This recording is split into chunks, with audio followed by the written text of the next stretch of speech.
Welcome to Pinball Mayhem. My name's Jeremy, and what I've got here is the Cactus Canyon Lyman Sheets Upgrade Kit.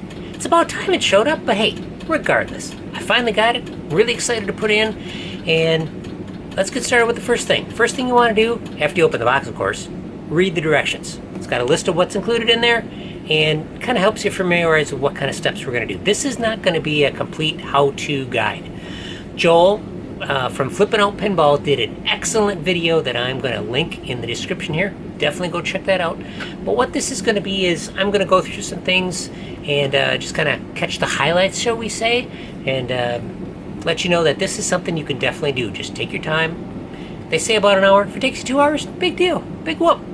Let's move the camera and check out what's in the box. One of the great things about having some EMs in your collection is they make a pretty darn good table, besides of course their fun gameplay and everything. But let's move the camera down and we'll change our focusing a little bit. That looks pretty good. So after you open the box, each box has got its own serial number. Mine's 1219. We've got this like a guide brochure kind of thing, goes through some of the new modes and stuff. Did a lot of work on this. There's a lot of great software in here too. So remember, that's what you're paying for. You're not just paying for the hardware, you're paying for all the time and effort that went into the software. Most important thing is the instruction manual here. This is what's included in the box on the cover page. We're going to go through that. It's the first time I've looked at stuff, so let's see what we got here. So let's see here. This is the all-important SD card. This actually has the software on it. What else do we got? This was the piece it wasn't in Joel's kit. Joel had like a pre-production or first kit. This is a wire guide, helps you just go into the playfield, and the wires will go through that. We got 2 ferrite magnet cores to help with noise and whatnot. We've got an Allen key here. We got some zip ties, got some wire nuts, and we got some standoffs and a couple screws. So not much. Okay, here is the other kind of most visible thing here. This is the ball lock indicator, which will go on top of the mine entrance, so that's pretty cool. It's built into the left hand opto, ball guide and opto here, so that's pretty nice. Here's the right side one, I believe. So yeah, that'll work. What else do we got in here? I believe this is the main deal. Yeah, that is going to be it. It's really not a lot of different things in here. Boy, this is a really heavy mech. So if you haven't seen the mechanism, here's the spinner. So the mechanism sits in the game like this, and that's a really heavy spinner. That is just very nice, like probably a laser cut or something. Spins very good. Oh, that's got a ball bearing in it. Let's see if we can get a better close-up of that. Look at that. That has got a regular ball bearing in there. That's pretty cool. Let's get a good close-up view of it here. So we've got, this is just to protect it from scratching here. We'll just slowly pull it off. Very nice. Very good. We'll do the same with this guy. I don't know if any of you guys watch Tech Moan, but it's kind of funny the way he puts the music in there when he pulls off one of those. Alright, let's see. It's got to have something on the top, doesn't it? Yep. Very nice. And the final one here. I'll pull it off when you have to pull these 2 screws off in the installation. Well, let's do it right now. That way we can get a good look at the mech. Here's that door that comes down. Slowly goes down. There's the motor that drives it. Alright, cool. Let me grab a screwdriver and we'll pop this open and take a close look at it. BB was here. Cool.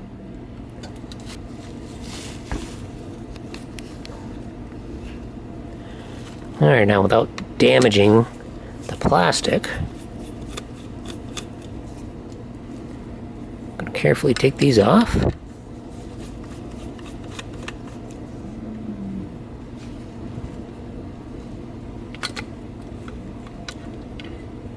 Okay, so this whole lid pops off here. Now the screws are out. This panel comes off. What's nicer?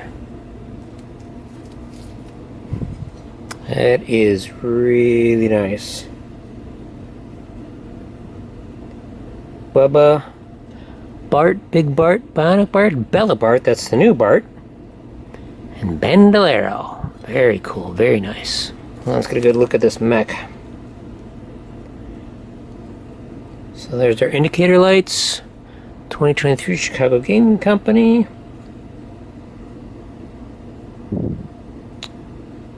We've got, let's see, oh, it's like a magnetic sensor here. Cool. So as the spinner rotates, these little pegs are measured by the component right back in there. Let's get a little closer view. Yeah. There's that little sensor right there. Very cool. Again, serial numbered. There's the door that comes down. Micro switch that tells the game if the door is fully open or closed. So since this is going to be the Cliff Notes version, I'm just going to go over briefly what we're going to do, then I'm going to do it, and I'll tell you about any issues that I'm going to have. First off in the instructions, we're going to remove some bolts and get off these ramp bits, and we're going to prepare to put this guy in. Alright, let me jump in here as I got a few things taken apart, but they give you these guys, little wire nuts, which you can use, but I elected to use heat shrink, or you can, other people are doing some different things with connectors and stuff, but this is one way I decided to do it, and this gets shoved under the playfield. Let me keep going here. I'll let you know if there's anything interesting. Oh, yeah, there is one more thing. Near the end of the step, they ask you to put this kind of behind the mountain here. There is a small screw you can remove and kind of pry up the mountain to get access to that nut that's under there. When mounting this ball guide and opto, you really got to watch out for these wires. If I were to just put this on and put it down on that post, these wires would get pinched and then we'd have big opto problems. Just kind of something to watch out for. Looks like probably, as I'm looking at it, I don't think there's quite enough room to get behind back in here, so I'm going to have to move these wires so they're kind of out of the way. Alright, so what people have been talking about is when they go to put on the main mech, this hole is like impossible to get a screw in because things don't line up. First thing I'm running into is the distance between this hole and this hole is a fuzz short. And every machine's going to be different, especially when you're drilling into wood. Things happen. So this post might have moved a little bit when it was initially installed or something. But I'm going to take my Dremel and slot this out a little bit. We're going to leave this as the locating hole and move this guy, and that should work a lot better. And I just eyeballed it. Once I had that on there, I could see that that wasn't lining up quite as good. Just something to watch out for. Modification done. So what I ended up using was a stepped drill to get this to the next size up, which is what? 1/4 inch. That should give me enough room. And then I used the Dremel just to kind of knock the burrs off. I used a thick gloved hand here. So I didn't want to take this off because the way this is bent, you're going to have a real tough time getting that screw out or back in. So I'll see how that'll work. Should line up a lot better. Alright, here's the overhead shot. I've learned something interesting. The metal bracket here, right where it contacts this plastic ramp, is interfering. So even if I squeeze these two together, I cannot get them to really line up perfectly. Because if I push this guy over, the metal flap hole moves over. So what I'm going to do is I'm going to mark with the Sharpie where this ramp is, and I could cut the ramp, but I think I'll just put a notch in the bracket right here. That should help out quite a bit. Well, first casualty of the job. Because I pulled this in and out of under the ramp so many times, probably at least 5 or 6, one of the wires broke off. Repairs are done, good as new. Let's just forget that it ever happened. We'll get this put on. Alright, just a final note on this installation here. The instructions tell you for the right ball guide to shove the wires between the ball guide area back in here, which would work. I decided instead to bring up the wire inside this yellow strain relief here, the connector for the ground wire. I decided to bring it up inside here into this mech and just kind of tuck it up behind the circuit board here. I think that'll work a little better. And I'm going to have to readjust these wires, get them kind of poked down in here pretty good, because they'll eventually work their way out. Definitely pays to take your time. So I'm just in the initial testing phase, and the instructions say when you hook up the cables temporarily up to the back box and you power up the game, you should see these flashing. Mine were not. I wasn't worried. But then they tell you to go in and do a factory adjustment reset. And after you do that, if you exit out, then these lights start working. So don't get worried if these lights don't start working after you first power on the game, as the instructions tell you to do.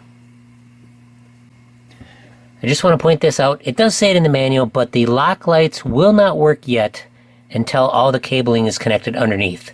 I did notice that on Flippin' Out's video as well, but it does say it in the manual, but it's not always super obvious.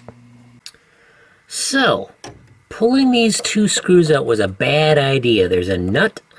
Well, let's see, underneath the two screws, there's a bar like this that's threaded. So I thought, oh yeah, no problem, we'll just take it off. Problem is, this screw is longer and there's a nut under it that you cannot get back on reasonably. So I'm just leaving it off, and if it loosens up and becomes a problem, I'll put some Loctite on it. But just the way this thing's assembled, you'd have to take the whole mech apart. But I got this in. I had to bend this wire over. But yeah. So yeah, avoid taking these screws out. And of course, it's slotted, so it's adjustable. So I might have to go back in here and adjust it. Carry on.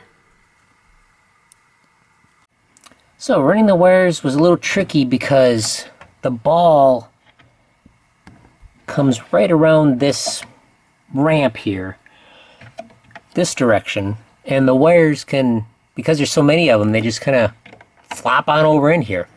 So what I did was I put a wire tie up here, which is what they tell you to do, but I also put one with the way I laid the wires. It happened to be the black and the green, but mainly because this black wire was hanging out and would hit the ball. So just a little tip there for you.